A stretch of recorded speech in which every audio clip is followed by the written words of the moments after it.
Selamat pagi dan salam sejahtera bagi kita semua. Perkenalkan, saya Alfrida Lembang dari Program Studi Bimbingan Konseling Kristen, Institut Agama Kristen Negeri Toraja.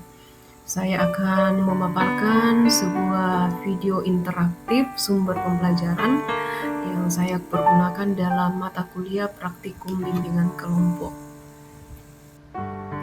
Senang sekali bisa berjumpa dengan saudara dalam topik peran konselor dan keterampilan dasar konselor. Seperti yang kita tahu bahwa peran konselor dan keterampilan konselor dalam melaksanakan bimbingan kelompok itu sangat penting dan berpengaruh dalam proses layanan bimbingan kelompok. Ada dua tujuan pembelajaran yang akan kita capai melalui topik ini. Yang pertama adalah menyimpulkan peran konselor dalam layanan bimbingan kelompok. Kemudian yang kedua, menyimpulkan dan mengaplikasikan keterampilan dasar konselor sebagai pemimpin dalam layanan bimbingan kelompok. Apa saja peran konselor sebagai pemimpin dalam layanan bimbingan kelompok? Nah, ada 5 peran konselor sebagai pemimpin dalam layanan bimbingan kelompok. Yang pertama, membantu individu atau anggota kelompok dalam mengatasi masalah yang dihadapi. Kemudian yang kedua, konselor memberikan dukungan dan bimbingan dalam memahami dan mengembangkan keterampilan yang dibutuhkan dalam mengatasi masalah. Yang ketiga, konselor berperan menyediakan lingkungan yang aman dan terbuka supaya setiap anggota kelompok dapat membicarakan masalah mereka dengan bebas, jujur, tanpa rasa takut. Keempat, konselor membantu individu atau anggota kelompok mengambil keputusan yang tepat dalam mengatasi masalah. Kelima, konselor berperan meningkatkan kesehatan mental dan kesejahteraan anggota kelompok. Setelah kita mempelajari peran konselor dalam layanan bimbingan kelompok, sekarang kita akan melihat keterampilan dasar konselor dalam melakukan layanan bimbingan kelompok. Agar seorang konselor dapat melakukan perannya dengan baik dalam layanan bimbingan kelompok, maka seorang konselor juga harus memiliki beberapa keterampilan dasar. Yang pertama adalah mendengarkan secara aktif. Mendengarkan secara aktif di sini artinya seorang konselor betul-betul memberikan perhatian penuh kepada klien dan juga peka terhadap isyarat yang disampaikan oleh klien, misalnya nada suaranya, raut wajahnya, posisi duduknya, dan juga perilaku-perilaku lain. Yang kedua, empati. Empati itu adalah kemampuan konselor dalam merasakan apa yang dirasakan oleh klien, atau kemampuan konselor dalam memahami apa yang dipikirkan oleh klien. Contoh empati dalam layanan bimbingan kelompok, misalnya konselor mengatakan, saya dapat memahami apa yang Anda rasakan saat ini, atau saya dapat mengerti kenapa Anda berpikir demikian. Yang ketiga, kemampuan melakukan refleksi. Kemampuan melakukan refleksi di sini adalah kemampuan konselor memantulkan kembali kepada klien apa yang dipikirkan, dirasakan, atau pengalaman yang diperlihatkan oleh klien. Ada 3 jenis refleksi dalam layanan bimbingan kelompok. Yang pertama adalah refleksi pikiran. Refleksi pikiran adalah kemampuan konselor dalam memantulkan pikiran klien yang diperoleh sebagai hasil dari pengamatan terhadap perilaku verbal dan non-verbal klien. Yang kedua adalah refleksi perasaan.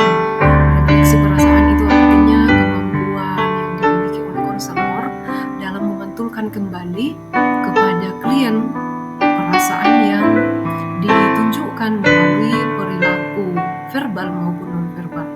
Kemudian yang ketiga adalah refleksi pengalaman.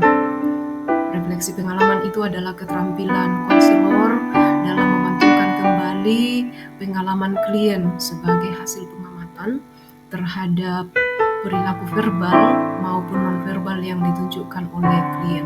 Yang keempat, keterampilan parafrase.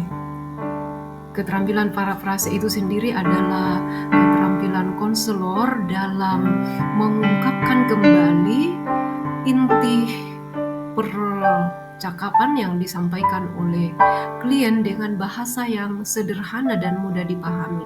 Contoh parafrase di dalam layanan bimbingan kelompok misalnya, sepertinya yang Anda maksudkan tadi adalah titik-titik.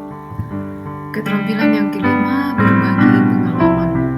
Berbagi pengalaman di sini artinya seorang konselor mampu membagikan pengalamannya sendiri kepada kliennya atau bisa juga membagikan pengalaman orang lain kepada klien. Misalnya, saya juga dulu pernah mengalami apa yang Ibu alami saat ini.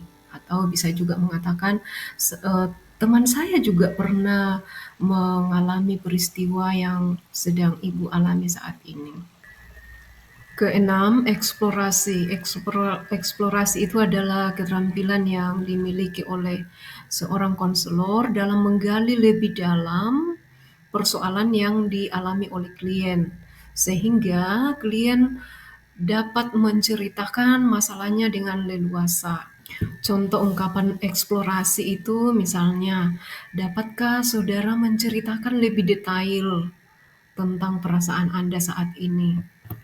Ketujuh, keterampilan bertanya. Keterampilan bertanya ini adalah keterampilan konselor dalam mengetahui perasaan atau pikiran dan pengalaman klien secara lebih mendalam. Ada dua jenis pertanyaan yang bisa kita gunakan di dalam layanan bimbingan kelompok.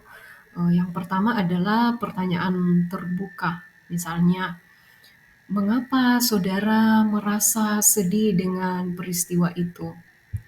Yang kedua, pertanyaan tertutup. Contohnya, apakah saudara merasa kecewa dengan perlakuan orang tuamu? Kedelapan, konfrontasi. Konfrontasi ini adalah teknik yang digunakan oleh konselor ketika konselor melihat bahwa sepertinya ada kesenjangan di antara pernyataan klien atau perilaku klien dengan apa yang disampaikan. Contohnya, misalnya konselor mengatakan bahwa tadi Anda mengatakan Anda sedang senang belajar matematika, tetapi kenapa Anda tidak pernah mengerjakan tugas yang diberikan oleh guru? Kesembilan, dorongan minimal. Dorongan minimal itu adalah keterampilan yang dimiliki oleh konselor untuk memberikan pengulangan secara singkat tentang apa yang dikatakan oleh konseli. Misalnya, oh begitu. Terus, oh ya, lalu ke-11, keterampilan menyimpulkan. Seorang konselor harus mampu menyimpulkan secara ringkas apa yang telah disampaikan oleh konseli dalam proses layanan bimbingan kelompok. Misalnya, poin-poin penting yang Anda sampaikan tadi adalah yang ke-11 adalah keterampilan memberikan umpan balik. Konselor harus memberikan umpan balik dengan jujur kepada konseli, sehingga konseli dapat memahami masalahnya dan dapat mengatasi masalah yang ada, dan bahkan diharapkan akan ada perubahan setelah mengikuti bimbingan kelompok. Demikianlah penjelasan tentang peran dan keterampilan dasar yang harus dikuasai oleh seorang konselor sebagai pemimpin dalam layanan bimbingan kelompok. Untuk memahami lebih jauh, silakan membaca buku Nandang tentang bimbingan kelompok di sekolah. Itu saja materi kita hari ini. Terima kasih untuk perhatian kita semua. Sampai bertemu di kesempatan yang lain.